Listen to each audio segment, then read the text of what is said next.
Coming to you from the mountain fortress of pop culture.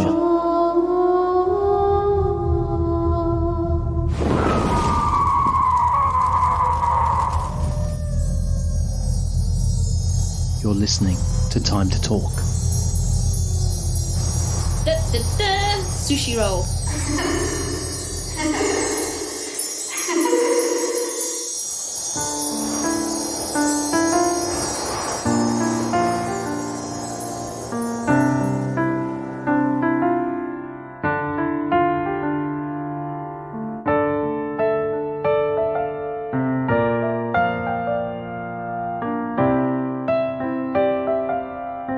Welcome to the Fortress, where today the wail of auto-tune, the whispers of lip-syncing and the tippity-tap of tap shoes can be heard in the distance.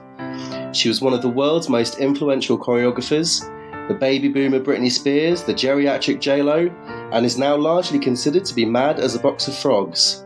Today we are talking about Forever Your Girl, the debut album by one-time pop sensation Paula Abdul. Welcome, Tim, Chad. Do you know what? I love the fact that you referred to her as the geriatric version of Jennifer Lopez. And she is really, isn't she? Like people say, no, she's actually not. She's only about 10 years older. But I'm going to Google it. Oh, other search devices. Probably not even that. Actually, probably about 7 years older. But people always say that she paved the way for Britney Spears, but I think she really paved the way for J-Lo. Okay, fun fact. Do you want to know how old she is? She's 58 or something. She is 58. Congratulations, well done. Googled it earlier. Right. Oh, right. Paul, Lee, Tim, Chad, hello. Yep. Hello. Hiya. Good evening. Are we all excited about talking about Paula Abdul? I love Paula Abdul. So excited. She's my name with an A on. This album had a ridiculous number of singles that we will get to. It had possibly one of the worst promotional campaigns in history, as far as I'm concerned, and is kind of having a bit of a renaissance at the moment. So, Tim, I'm going to start with you, as this is your show. What do you think of this album? You know what? I had never listened to this album in full, and so when I went back to listen to it, it was like, I can't believe how many awesome singles are on this one album. I thought that they were spread out throughout her career, but this campaign went on for I don't know, a couple of years, and finished a bit like all the great albums of its time. It finished with like Opposites Attract, I think was the last single, which was one of its biggest. How cool. So I loved it. So yes, basically I did know the album, but when I went back and listened to it, there were only 2 tracks that I hadn't heard before, both pretty awful, I have to say. But the rest of them were just bangers, like wall-to-wall bangers. Amazing stuff. I was listening to this, I was as happy as Paula Abdul at a Pfizer convention, I have to say. Amazing. Fantastic. Paul, you love a bit of Paula Abdul, don't you? So, like, I regularly embody her whenever I am teaching. Well, actually, I'm funny how you said Jennifer Lopez, because I'm a cross between the both of them. Whenever I'm feeling it, I am Jennifer Lopez. Whenever I'm going bonkers, I'm Paula Abdul. Okay. And it's as simple as that. I can't believe you only just heard like the full album. I've got it on vinyl. I've got it on download. I've got it on everything. It's a banger after banger. And literally, if Straight Up comes on wherever I'm at, if you're not going to dance with me, get out of the way. Chad, you love this album, don't you? Oh, this album is so important to me. When I was a kid, it was just everything to me, and it hit me at an age that was very formative, and I was obsessed and in love with Paula, and she's highly influential on me. Awesome. And Lee? Oh, I loved this. I had it on cassette, and then when that wore out, the CDs were introduced, so I bought it on CD. I was Paula Abdul, actually myself, for like 12 months in 1988. There's probably only one song that I don't like on it, but the rest are just bops. Cool. So yeah, I mean, this album really, set the bar, I think, for pop music in the 90s. And unfortunately, she never really had an album that was as big as this. The next album did okay, but was the lowest selling number one album in history at that point. Okay, so but Vibeology it's kind of like, to me, what maybe Janet Jackson's Rhythm Nation was. Wash your mouth out. And I'm sorry, no, in terms of songs. I would say Promise of a New Day is more Janet Jackson Rhythm Nation, because it's more about being like socially conscious and all that stuff. Yeah. But still, wash your mouth out. I am with vodka. That's the second album, Rush was the lead single, wasn't it, on the second album? Off the second album, yeah. Yeah, and Promise of a New Day, which is which is one of those shocking moments on YouTube where you can go and watch. She performs that song and she drops into the audience and there's shrieks and screams. It's awful to watch. It's interesting to watch. Usually when you see someone fall on stage, you can sort of understand and you go, okay, well, yeah, there was a big gap there. They didn't see it. They were walking backwards. Paula Abdul. Or you get dragged by a cab. Closer to her adoring fans, but she doesn't stop. I told you she does absolutely nothing by mistake at all. So have you seen when she performed, I'm going to say like the VMAs or something like that, and she's like walking through the audience and she takes off a trilby and she throws the trilby and nearly decapitates, I think, Derek Clough or whatever he's called. Billboard Awards 2019. Yeah, and she nearly decapitated her, and she didn't just like, oh, I'm going to throw my trilby. No, she made a beeline for her, and she aimed. And she got her right in the throat. And I was just like, yeah, she's coming for you. Don't mess with Paula Abdul. No, definitely don't mess with Paula Abdul.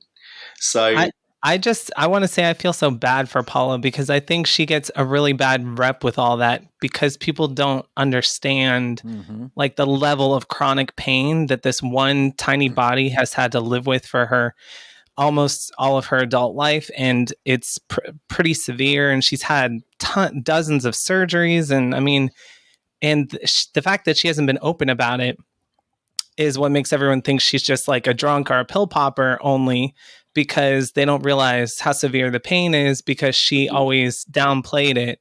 I can love whether she is like a bit bullshit Paula, whether she's dance Paula, whether she's miming Paula. I don't care. I'm here for all of it. I love her. Well, she definitely had that kind of reputation that went through her whole career, didn't she? I mean, one of my friends, when I worked at Disneyland in Tokyo, was part of her dance company before working with us in Tokyo.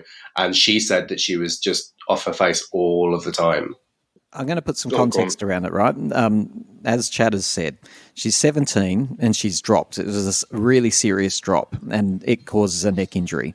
This is when she's cheerleading for the Lakers, which is actually where she was discovered by the Jacksons, well, a few members of the Jacksons watching her. She has a really serious neck injury at that point.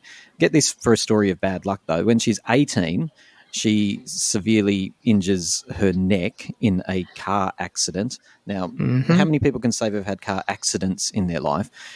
Because plural, not just one. In 1991, she breaks her leg during a rehearsal. Actually breaks it, serious break, not minor break. Then the year later, she sustains another neck injury in a second car accident. As Chad said, she's when she's at the height of her fame, she's in a plane, really, really scary plane crash. Things on fire, lands. She's knocked out. Forgive the pun, but she was knocked out. There's 15 spinal surgeries. She's got plates in her neck. None of the surgeries were successful up until marginally the last one. This is something called RSD, reflective sympathetic dystrophy, I think it's called, which causes severe burning in the face. Now, I just want to say this, and I don't want to go on a rant, but until you've lived with chronic pain, and up until the past couple of days, I had never experienced any type of pain in my life, but I had to live with it for 2 years. It is unbelievable. Like it has much more impact on you than you can ever possibly imagine. It's not just the pain; it's what you can't do. It affects your mood. This lady went on missions to find the right bed, to find the right pillows, and all that footage where she looks drunk. It's sleep deprivation. You can't sleep, and she couldn't sleep, and her vocal cords were broken and battered, and she had to go to a speech pathologist to get her voice back, for God's sake. And then she continued to try to dance, which was probably not a very good thing. Just what she's been through is unbelievable. I'm so glad you laid that out in that way. That was so well done. And I just want to say, like, it makes me cringe when people like press too hard on, oh, Loopy Paula, because there's so much more to the story, just like there is to anyone's life. But yeah. I'll just finish this off and then I promise to let someone else talk. That when you're in that much pain, you do turn to, well, the doctors turn you actually to the medication. Now, I was only on medication for about a month or so, and I never would have, I have not an addictive personality. I'm very in control. I do not like to take anything foreign and put it into my body. But after a month on that stuff, I still, to this, as I sit here now, would love to pop one of those things. That's how addictive they are. I would love it. They give you the best feeling. And I'm not even in pain now, but I would still pop one just for the euphoria of going, oh, this is the best. And then you put me on television and interview me. It might sound like I'm on them now, actually. Yeah, I mean, I took Cocodamol once, and that was good enough. And as soon as I took that, I was like, now I understand how people get addicted to stuff that's harder than this. Yeah.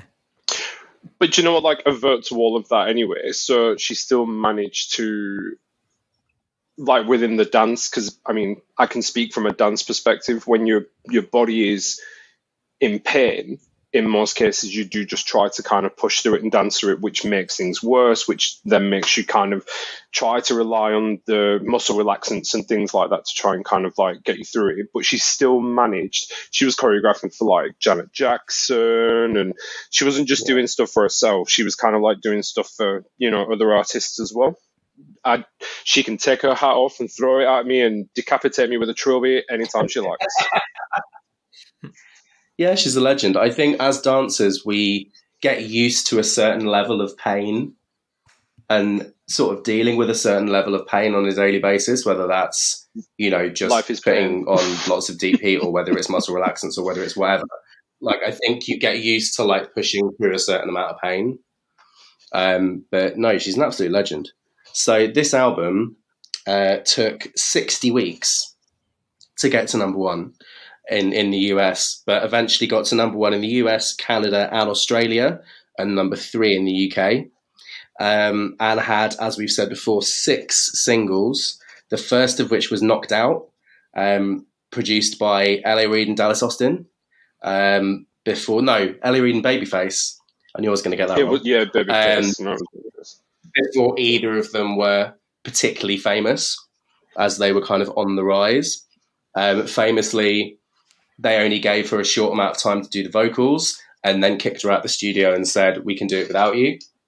I love it. There was loads of different versions. Didn't the UK get a different version than the US? I distinctly remember the singles were very different sounding to the album versions. Possibly. We definitely got a different version of another one of the singles. There's 1, 2, 3, 4, 5, 6, 7, 8, 9, 10 official remixes of this song. And yeah, a radio edit, a 7-inch, a single edit, you know, lots of different stuff. So it's very possible. And it kind of doesn't sound as much like the Paula we know and love. If you listen closely, probably maybe because it was the first one that they recorded. But you can almost hear, like, it almost just doesn't sound like her personality yet that we hear on the rest of the album. And I'm not sure if that's because it was super early in the process or because they're shifting in and out of some other vocalists on that song, or what the deal is. But yeah, I think also the time in the studio was so limited with it that she couldn't put her stamp on it. And as you say, it was, you know, so early in the process that she probably didn't really know what sort of performance she was. And they weren't taking that time with her to honor her in that way. They didn't think much of her. No. Well, I mean, again, this is, kind of, I suppose, where I link her to J-Lo as well, in that she has often been considered to not have the best voice and to be kind of more focused on dance. But Lee, Tim? She doesn't have the best voice. I'm telling you, like she just doesn't. Even by her own acknowledgement, she was a dancer who had to learn to sing. She was bolshy about it when she was trying to get a record deal. She was saying, "I can sing, I can sing," but she knew that she had to work on that. She doesn't have a terrible voice, but if you've seen her live, she is all about the dance and the performance. Yeah, and therefore it doesn't matter so much. But she ain't a singer. No. And there's so many people that do that anyway. There's loads of people that do that anyway, and there would have been loads of people at the time that did that. And the amount of scandals that came out from people that didn't actually sing their own songs, and other people sang the songs, and they just, like Milli Vanilli and the Woman in Corona and whatever. Do you know what I mean? So she was really caught up in the middle of all of that, wasn't she? Yeah, she was, and she of course won that lawsuit against Yvette. I believe her name is. And if now we know Paula's voice, if you really listen to that album, it's mostly Paula. Yeah. Like I said, there's a couple songs that there's a few little parts. It's like, did they kind of switch someone else in there for a hot second? But the vast majority, it's Paula, and you can tell. Yeah. I mean, the difficulty is that it was a thing that they did in the industry. They used to have a backing singer, and they would bolster the person at the front with the backing singers and mix the two things together. And it was a thing that was done quite often, but people didn't know that was how it worked. And she was really the first person to get publicly called out on it. But yeah, and I think it negatively affected her, but not yet. So her best is still to come. So yeah, Knocked Out did really, really badly. Knocked Out peaked at number 82 in Australia, 21 in the UK, so we actually seem to like it a bit more, and only 41 in the Billboard Hot 100. And I don't think was the right choice for the lead single. I think they got the single choices quite wrong in order, until Paula had her way. So the next single was "It's Just the Way That You Love Me," which I'm obsessed with. Yeah, from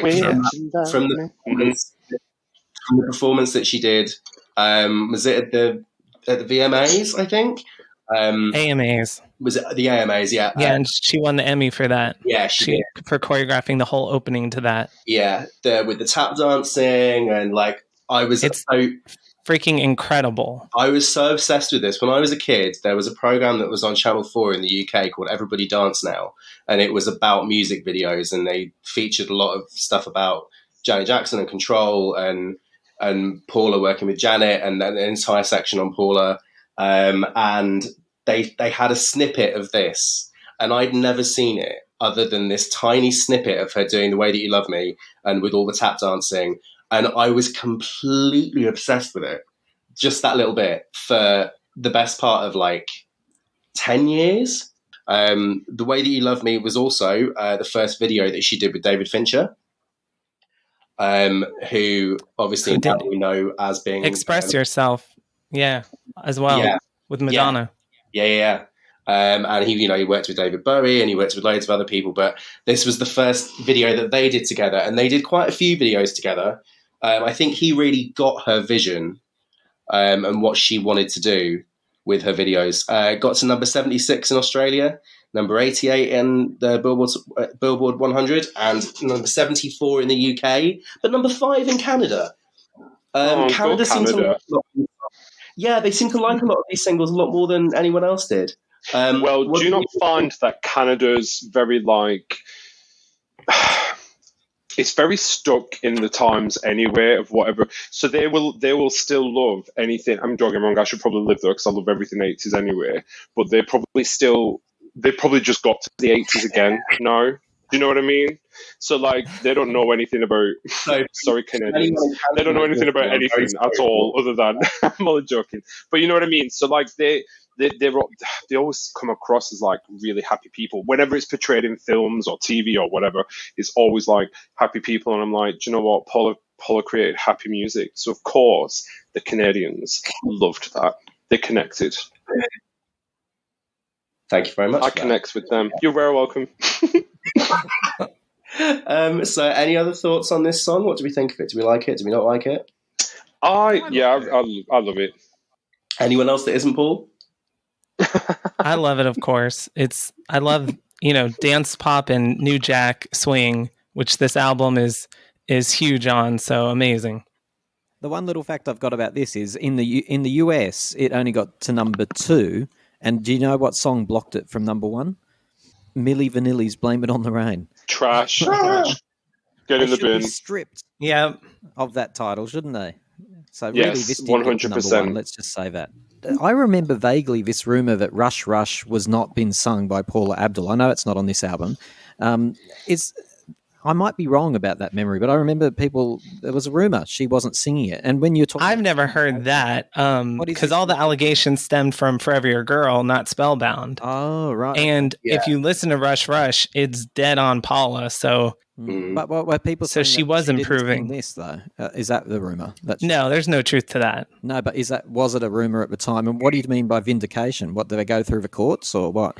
Oh yeah, she was sued by Yvette. Who the devil is Yvette? So she is a background singer. She was the background singer on "Forever Your Girl." Oh. Yeah, she was like a studio vocalist basically. Okay, and she was really pissed off because when she heard the album, she claims that they pop her in there very strategically as the lead when they're saying it's Paula, so that some of the lead is her here and there. Wow. And she to this day stands by that claim that some of that is her. Like I said, I mean, I listen very closely. I know a lot about music production, and I think the vast majority of it is Paula. So I don't think she has a lot of legs to stand on with that argument. But Paula won the lawsuit, and but I think forever people will just remember the headline that she was being sued, not that she won the lawsuit. You know what, it makes me, Simon, want to get Yvette on the show desperately. What's Yvette's last name and where does she live? I want to talk to her. In the bin. She lives in the bin. That is what she lives. I hadn't delved into it too much yet because we're not there. Because it was Opposites Attract that was the big thing that she did the demo for it. She was the demo vocalist for Opposites Attract. So she claims that they left her vocals in. Wow. Yvette Marine is her name. Yeah. Okay. Yvette Marine. Not to give her any... You're about to get a messenger. I was intending on getting there. You should have her on the show. We just weren't there at that point. Don't have me on the show, though, at the same time, because I'll tell her. Well, I mean, she worked on the whole album or more songs than just Opposites Attract. So yeah, but she's kind of a part of the whole album. But that was the one that she sued them for. Yeah, and it's the one that I think you can make the least case that there's someone else's vocals if you really listen. But and also that was probably why Tim thought that there was something about Rush Rush, because obviously Opposites Attract was the last single off the album. She released a song by popular demand for it being played on the radio that she recorded in a shower. Yep. Apparently, in the original pressing of the album, you can still hear someone banging on the wall and telling her to shut up in the vocal track because it was recorded in the shower and someone could hear her. So Straight Up. Straight Up was obviously a massive, massive hit, number 1 in the US, number 3 in the UK, only number 27 in Australia, which I was quite surprised by. Do you know what? Australia's very behind with everything. They're so behind with all of the singles. do you think they're behind? Is that what you're saying? Well, like every single single you've spoke about so far, Australia has had the lowest vibe. Do you know what I mean? So you need to get with it. There was a mega mix that I was obsessed with. Yes, there is a mega mix. I actually know that. On Straight Shut Up and Dance. Right, it's brilliant. Yeah. I listened to that more than the songs. Yeah. The first time that anyone had really done tap dancing and mixed it with pop music. To open up a video. Do you know what I'm saying? Just the beginning of that video is just iconic. And it's just such an incredible song. Stems back to Gene Kelly because she was obsessed with singing. Yeah. Obsessed with Gene Kelly. Yeah, we'll get there. We'll we'll talk about that. But yeah, so opinions on Straight Up? Does anyone not like Straight Up, controversially? We're doing opposites attract, aren't we? Or we're doing Straight Up? No, We're on Straight Up. Lee, you and I was just going to say, in the corner. she was advocating for this, like you said, and it really shows you how spot on all her instincts were. Like even having the animated cat, which we'll get to in that music video for Opposites Attract, that and the pushing for Straight Up and a bunch of other things that we can kind of group together show that she was kind of right all along, and the record label was going against all of that. But there was a radio station in San Francisco called KMEL. They apparently put it on and really gave it a shot. And from there, it really took off or rushed up the Billboard top, Billboard 100. And she was apparently in bed with like 100-degree fever when they called her and said, "You're number one now." And they thought the album was totally dead. Yeah, I think it got to number 22 or number 23 just on airplay, which I don't think had ever really happened before. And then they were like, okay, now we need to release this as a single. And yeah, it became her first big hit. And yeah, the record company just thought she was going to be this R&B star, and they tried to, model her on Janet Jackson, and they tried to model, her career on the fact that she was racially ambiguous and all of this. And when actually it was just a pure pop song really that got her to number one in the first place. Sometimes amateurs know best, and a lack of professionalism is all you'll hear on the Time to Talk show. Join Tim and his panel of guests as they wade their way through a range of news, music, and pop culture treats. Time to Talk, the show hosted by amateurs for unprofessional listeners. Amateurs, is this the best that they could do? So, Straight Up was followed by Forever Your Girl, which again got to number one in the US, number one in Canada. Didn't do so well in the UK and Australia. What do we think of Forever Your Girl? I really like it. Again, I don't dislike any of the songs. They're all really, really good. The video was a little bit strange with the dancing children. Yes, but it's got Baby Elijah Wood in it. Oh, has it? Yeah. And it was the third one that was done by David Fincher that we've discussed so far, I think. Yeah. Yeah. Okay. Yeah, it was a little bit strange because the children were like dressed as famous.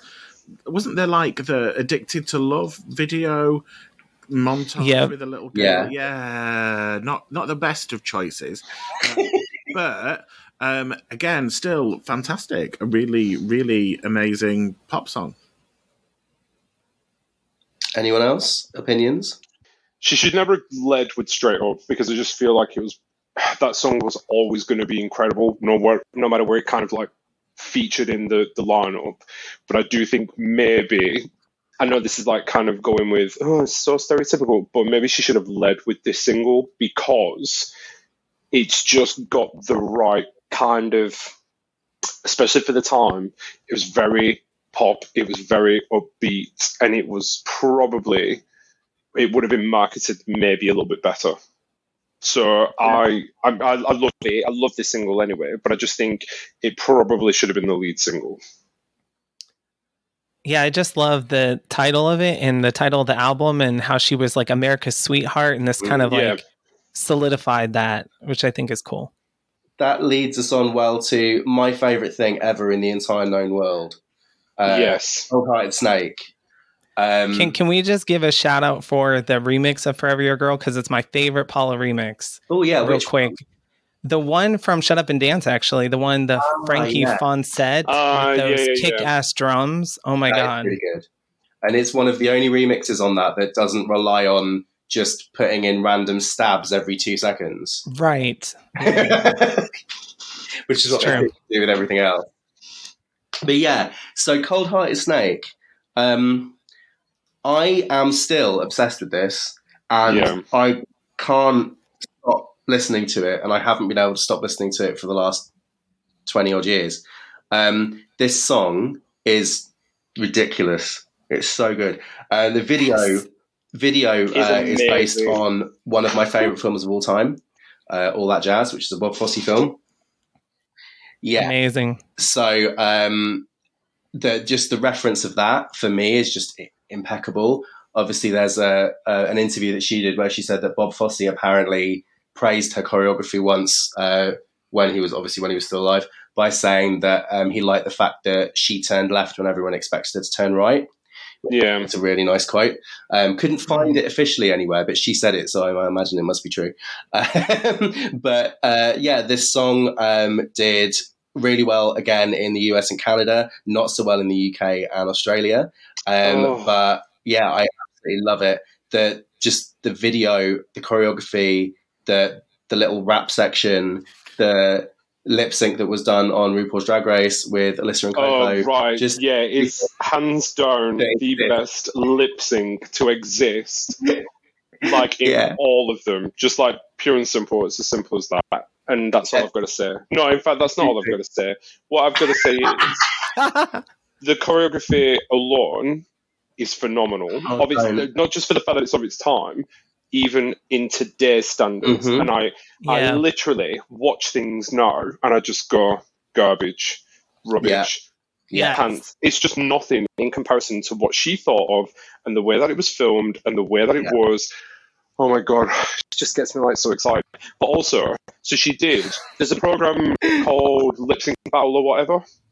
And Jenna What's Her Face, who was married to What's His Face, and they've split up and tra-la-la. She did this song, and Paula came out, and everybody went absolutely bonkers for the fact that she came out, and she looked stunning. And she just kicks it. She just absolutely kicks it. Okay, now I'm done. Carry on. She was one of Janet's dancers, wasn't she? I think she choreographed for Janet. No, Jenna. Oh, Janet. Yeah. She came out. Her name? Channing Tatum's ex-wife. Yeah. She was one of Janet's dancers. But yeah, so I will say that Take Off With Us from All That Jazz is my favourite piece of choreography that has ever been committed to film. And this is probably this is based on it. This is my favourite choreography in a music video ever. So she managed to do something that was just as iconic, which I think is really interesting. Mm-hmm. Did anybody see the Glee version? No. That they did of this? Stop. They recreated Stop the video. talking. No comment. They did, and with the scaffolding and everything. And it was the girl that sang it was the girl that's unfortunately died recently. But Santana. Wow. Yeah, okay, no, I can. Yeah, if you'd have told me it would have been the other girl, then I would have been like, no. But because you told me it was her, I'm like, yeah, that's fine. That's okay. That's acceptable. Yeah, it's okay. YouTube, but only because she was the best in the whole thing. But still, to this day, I still can't do the rappy version when I'm listening to it. It's tough. I can't do it. It's like I know by heart. Do you want to do it? Double up the words. No one can. I just have to just gush for a minute because when I was like just a kid, I thought I was Paula Abdul. Okay, I just thought I was, and in family photos, I would always my head would be to the side, just like on all her like publicity photos and her album cover. And this was my song, my favorite song, and I love what you guys had to say about it. And I remember like being at my dad's company picnic for FP&L, who he worked for, and like performing the whole routine for everyone with my little gay boy self, and just like that is so awesome. This was just an incredible song for me, and I'm just obsessed with this song. Didn't you say like Straight Up was played in a radio station in San Francisco? Yes. So hashtag the gays. Let's just play like that. So because we understand and we know the fun things in life. I do. I do actually still say to my friends occasionally, and they're the only ones that get it, and then we just move on with our lives. Literally, that song heavily features on. I have a playlist on my phone called "Tracks of My Life," which is going to be played at my funeral in the very hopefully distant future. It consists of about 70 odd songs, but Paula Abdul like heavily features in that playlist, and Straight Up in particular. And then people are going to need to be dancing in the aisles as they leave, because if they don't, I'm going to come back and haunt you. I'm imagining your coffin going into the ground with just playing in the back. I'm going to film a music video, and I'm going to be there with you all, and you're going to dance with me. Now, I don't want to be rude, but I'm still waiting for this rap to happen. Yeah, me too. I'm nervous because I love Paula and I love you guys. So go easy on me, but here we go. Ready? Mm-hmm. Go. Okay. How come he can tell you were always never one without a doubt? When he's always squirming like a little snake under every rock. You've been working on the 11. He's been only playing undercover all the while. Take another look into his eyes and you will only see a reptile. Yeah. Love it. Something like that. Yes, that was fabulous. Awesome. Well it's better than Paula. So legally we're wrong. It can be done. Yeah. Well, I was with you, Tim, because she had to have the lyrics written out phonetically to be able to do it, didn't she? So I didn't think there was any way that it was humanly possible. Actually, on the album version is the rap out, but it's on it left out, but it's on the single. If you try and stream it, they don't offer the rap version, not on a certain streaming platform. Yeah, I don't know about another one, but the one that I use, and it thoroughly disappoints me. I might have to write them an email. Yeah. Strongly worded email. And Opposites Attract too. There's a rap in that, and then there's not on this album version when I listen to it. Yeah. Along with Kylie's Shocked and Madonna's Vogue, the rap in Opposites Attract are the three raps I know off by heart. Yes, you mean that too, Lee? You and I have similar. You mean you don't know any Missy Elliott? No, I only know the middle section raps of pop. I think it said gay pop stars, but gay pop icons. That's okay. Simon, can I ask that? Because you're the host, so I have to ask your permission. When we get to that one, can we all attempt to do that Big Cats rap all at once? Yes. I mean, whatever you want, Tim. Whatever you want. You host, and you might want to explain why you're hosting too. People might be oddly confused. Did you want a night off? No, we just wanted to mix it up a little bit, didn't we? And there we go. After those lovely words, I'm going to move on to the final single of the album, Opposites Attract, because you're itching to get to it, Tim, I can tell.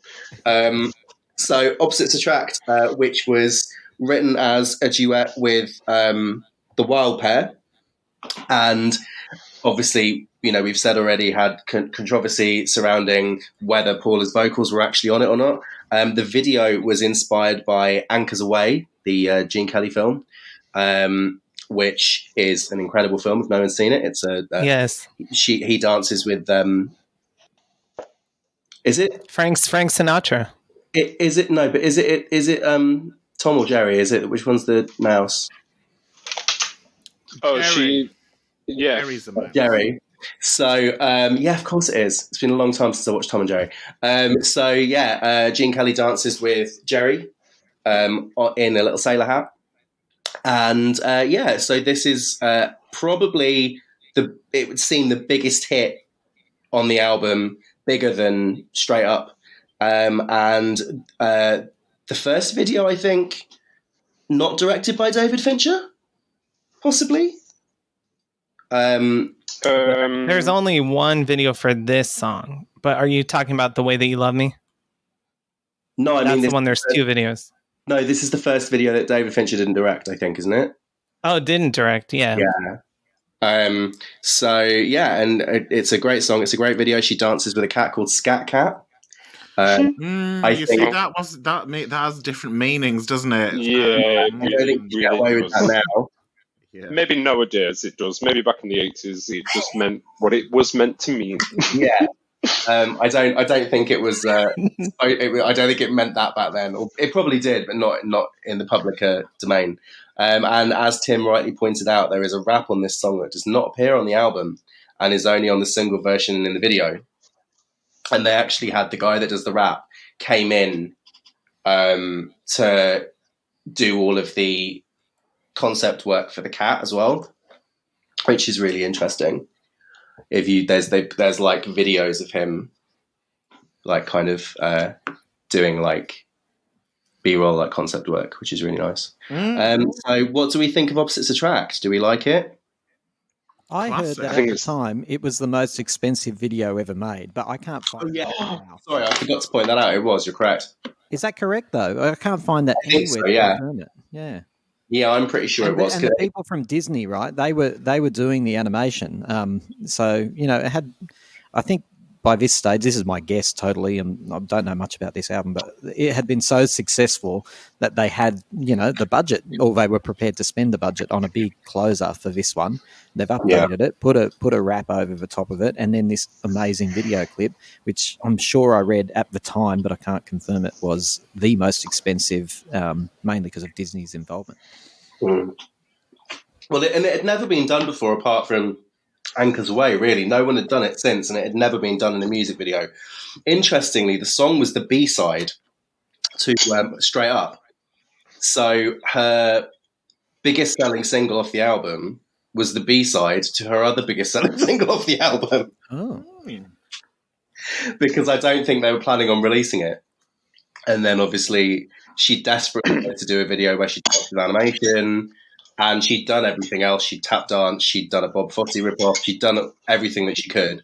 So this was the ticking off the bucket list. And Chad, I also heard at the time, and this is going to sound awful, and who knows, now that we know the story of the pain she was in, there was a lot of criticism about the puffiness of her face and her weight in this video clip too. Because she did, seem to physically look different from the earlier videos that had been released a year earlier. I didn't think she looked too bad in this one, but the thing that I immediately thought of was in her follow-up album, they digitally stretch her for the Promise of a New Day music video. Oh. And they like lampooned her on In Living Color with a skit about how she's fat and needs to be stretched.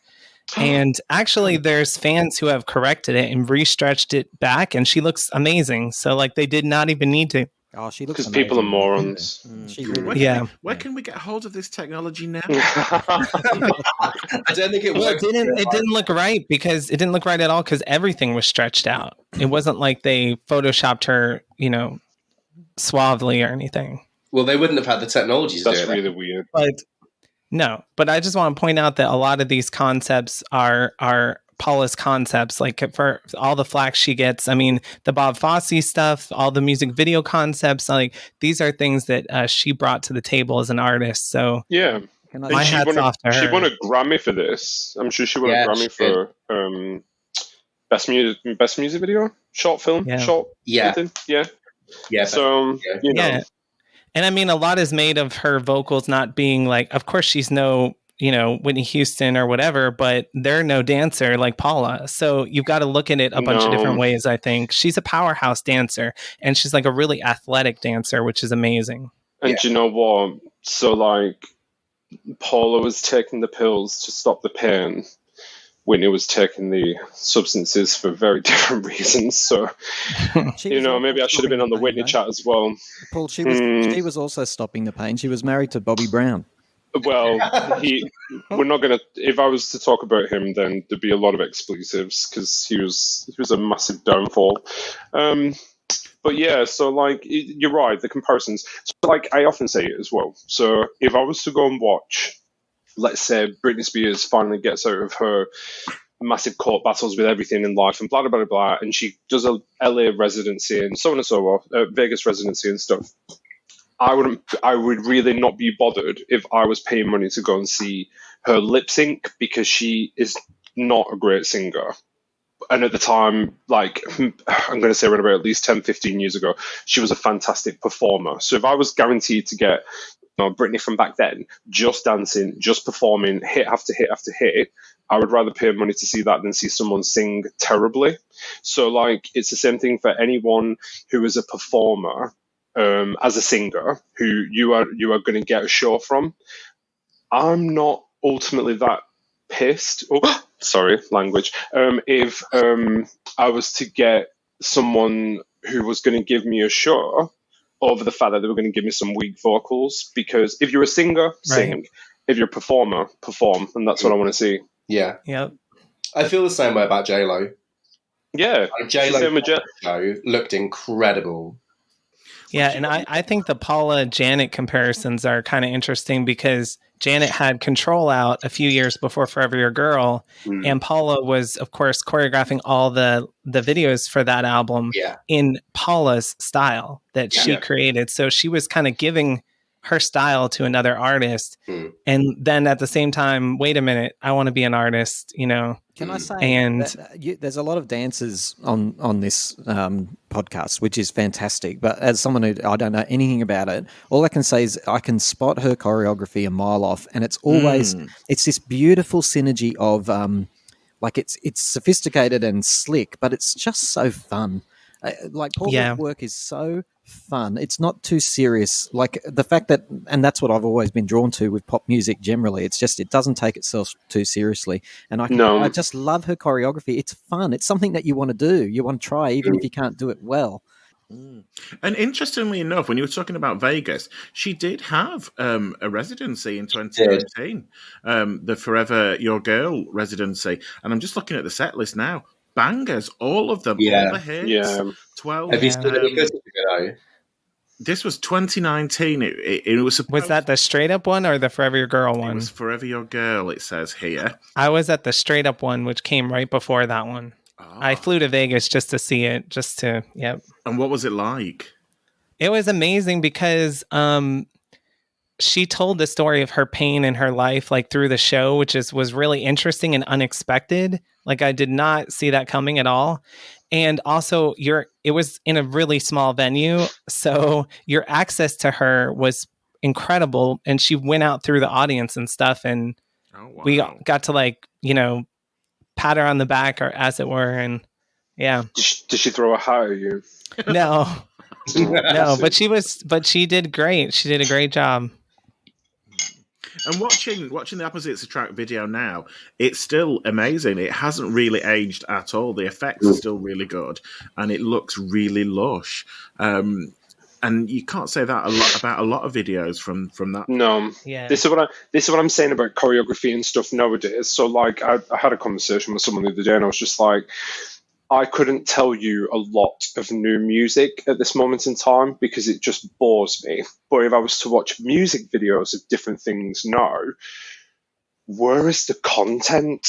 Where is the performance? Where is the energy? It's just nothing. It's just a bunch of what people deem as attractive humans walking around and whatever, or showing off what possessions they have and blah, blah, blah. And I just kind of go, no. Give me a cartoon cat, Paula Abdul in a boat shirt or a police hat, dancing choreography that a lot of kids nowadays wouldn't even be able to comprehend at all because they just don't get the training. Why did the police hat have to be German, though? That's my only criticism of Paula. Because many European countries to choose from. Yeah, but she... What was she trying to say? Well, she was trying to say that power and sex with a leather hat equals Paula Abdul's soul. Thank you for making that up as you went. I loved it. You're welcome. Incredible. Well, I'm not going to say it was anything to do with the fact that she's Jewish.